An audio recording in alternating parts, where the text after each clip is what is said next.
¿Sabías que los franceses tienen esa pronunciación tan rara de todo? Porque siglo tras siglo los reyes han querido que su lengua sonara cada vez mejor y han ido cambiando los fonemas del francés hasta llegar a algo que para ellos era muy bonito y glamuroso, pero que no se corresponde con la escritura. Esta es la razón de que el francés sea tan difícil. Porque vamos a ver, esta palabra tiene 3 vocales y casualmente se pronuncia con las 2 que faltan. Foie. Esto solo puede ser obra de un rey. Hola, buenas tardes. Esta historia me la han contado un montón de veces. ¿Es verdad? Y si no, ¿por qué la fonética francesa es tan diferente a la del resto de las lenguas romances? Lo de las vocales te lo puedo comprar, ¿pero esa R? A ver, el francés es mucho más que pronunciación, como todas las lenguas. Al final, una lengua tiene su gramática, su léxico, sus rasgos suprasegmentales, como la entonación, el ritmo, el acento, la duración y sí, su fonología. Hay una cosa que se llama similitud léxica y se mide en porcentajes. El español, de entre las 4 lenguas romances con más hablantes, o sea, el italiano, el francés, el portugués y el rumano, tiene el mayor porcentaje de similitud léxica con el portugués, un 89%. Y esto significa que el 89% de las palabras del portugués y del español son iguales. Esto es muchísimo, pero tampoco es raro. Al fin y al cabo, las dos no solo vienen del latín, sino que también se han desarrollado en la península ibérica. Pero bueno, ¿y si os digo que el francés, tan raro como es, tiene un 75% de similitud léxica con el portugués, el español y el rumano, un 85% con el catalán, un 89% con el italiano y también con lenguas que no son romances, como el inglés, un 27%, y el alemán, un 29%. Con estas el español no llega ni al 1%. Lo que hace más diferente al francés es su fonología, desde mi punto de vista, claro, aunque creo que es un pensamiento bastante extendido. La R, c'est la chose la plus difficile en français. Mais en fait, non, ce n'est pas difficile. J'arrive mardi à Paris. J'arrive mardi à Paris. Voilà, très bien. Léa, j'ai un C2.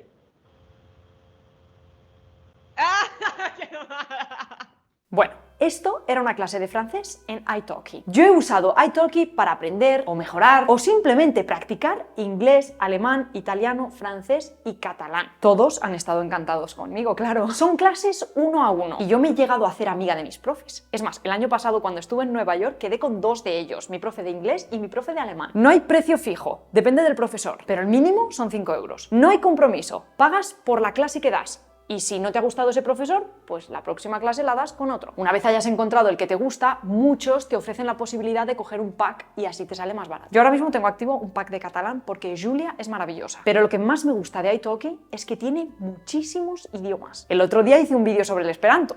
Pues mirad cuántos profes de esperanto hay. También me preguntó una chica el otro día por Instagram que si le podía recomendar un curso de latín. Y le recomendé italki, porque también hay un montón de profes certificados que lo enseñan. Regístrate gratis con el link que te dejo en la descripción y aprende una lengua que siempre hayas querido aprender. Además, al hacer clic en ese link, no solo vas a beneficiarte tú, que te vas a llevar una nueva lengua, sino que me vas a apoyar a mí y a este canal. Venga, yo ya me he apuntado a una clase de francés. Pero entonces, el hecho de que su fonología sea tan diferente, ¿no puede ser por culpa de un rey? A ver, la fonología francesa no es tan rara. Si te paras a analizarla, tiene muy pocas vocales más que el portugués. Pero el francés tiene vocales nasales. Ya, y el portugués también. O sea que tan raro entre las lenguas romances no es. La mayoría de sonidos que tiene el francés existían en castellano medieval o siguen existiendo en portugués. Lo único que se puede considerar raro es la R. Pero también el portugués tiene algo similar, aunque no en todas las posiciones como el francés. Lo que podríamos pensar que hace único al francés es la gran cantidad de sonidos que ha perdido. O sea,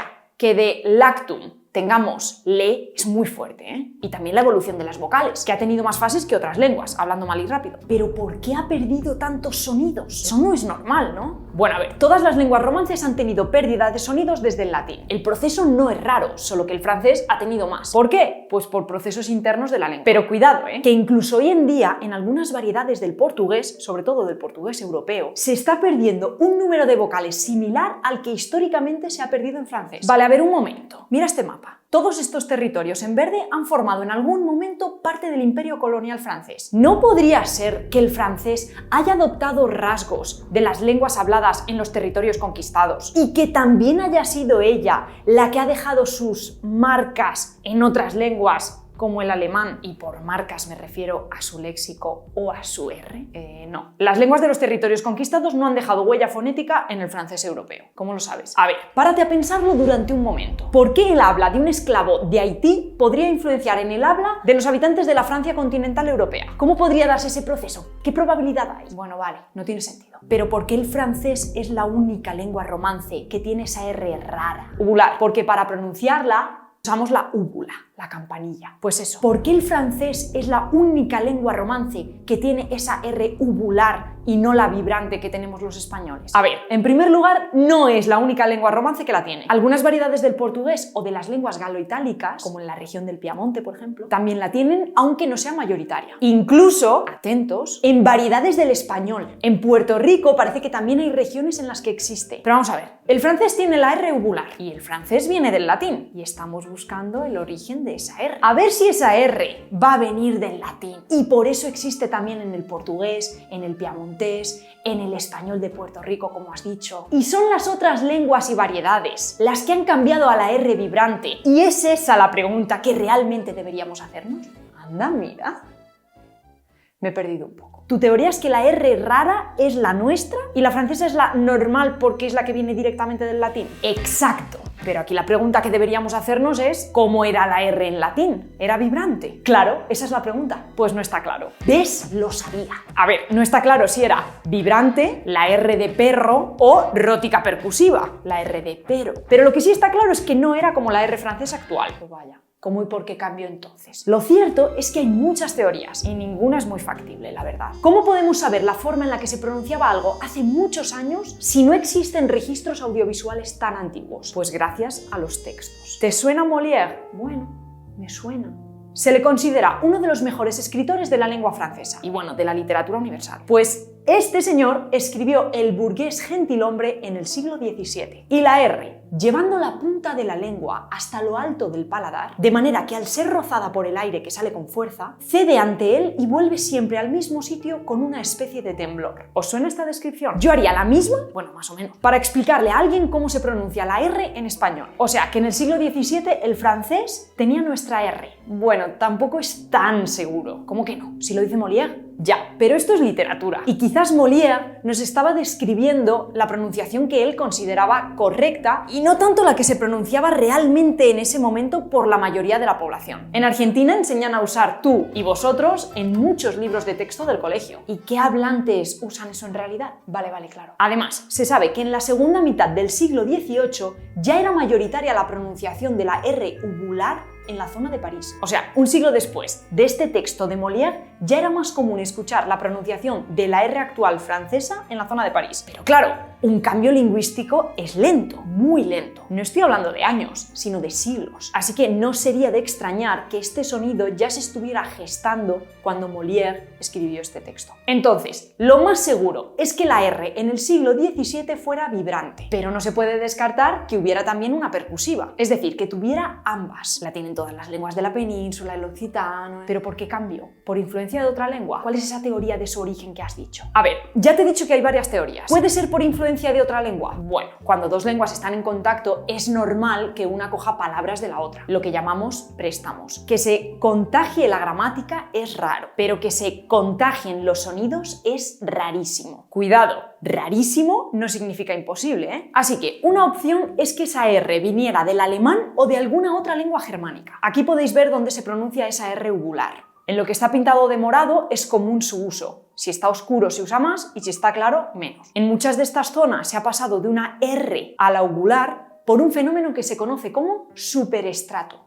Esto significa que hay una lengua poderosa, en este caso el francés, que se instaura en una zona en la que se habla otra lengua con menos prestigio, como por ejemplo el bretón, que se habla en esta zona de aquí. Y esta lengua cambia su R, que por cierto era como la nuestra, por la R francesa. Entonces eso es lo que pasó. ¿El francés cambió su R porque el alemán tenía más prestigio? Pues es muy poco probable. ¿Por qué? En primer lugar, el alemán no tenía más prestigio que el francés. Básicamente porque hasta el ascenso del inglés en el siglo XIX, el francés no tenía competencia con otra lengua en cuanto al prestigio social. Y en segundo lugar, también es muy poco probable que haya sido por influencia del alemán, porque ya hemos visto con ese texto de Molière Molière que ese cambio de la R tuvo que ocurrir como muy pronto en el siglo XVII. Y en ese momento no había grandes contactos entre poblaciones francesas y germánicas. O sea, no más de lo que es normal en relaciones diplomáticas o comerciales. Tampoco hubo grandes migraciones en aquella época. La gran mayoría de hablantes de francés en aquella época no tenía ningún contacto con el alemán. Y además, ese cambio ni siquiera se originó en zonas en las que había una mezcla de lenguas, sino en París. Pero nunca ha habido una migración gorda como para que estuvieran en contacto estas dos lenguas durante mucho tiempo. Sí, pero no en ese momento. El único momento en que hubo una migración fuerte para que una lengua germánica estuviera en contacto con el entonces latín, porque es que ni siquiera era francés todavía, fue la invasión franca, visigoda y burgundia. O sea, que estamos hablando del siglo V y VI. Y vale, imaginemos que fue aquí, que nos chocaría muchísimo con el texto de Molière. Pero imaginémoslo, ¿cómo era la R germánica en ese momento? Tenía que ser uvular, claro. ¿Por qué? A ver, Dorotea, si estamos diciendo que el alemán le pegó la R uvular al francés y que fue en ese momento, la R alemana tenía que ser uvular, si no, ¿qué le va a pegar? Ah, vale, sí, perdón. Pues bueno, en el antiguo germánico y sus descendientes inmediatos, lo normal era una vibrante y no una uvular, como sigue siendo en sueco, noruego, holandés, grandes áreas dialectales del alemán e incluso del inglés. ¿Del inglés? Sí, por ejemplo en Escocia y grandes partes de Irlanda. Así que dejamos la teoría de que venga del alemán como muy poco probable. ¿Qué más? Que sea de origen prerromano, o sea, que esa R uvular estuviera ya antes de que llegara el latín a esa zona en la que luego se desarrollaría el francés. ¿Y qué problema hay? Pues uno muy gordo, que no tiene ningún sentido, porque no hay rastro de este sonido antes del siglo XVIII. Más teorías, que se ha pasado de la vibrante a la uvular porque la uvular es más fácil de pronunciar.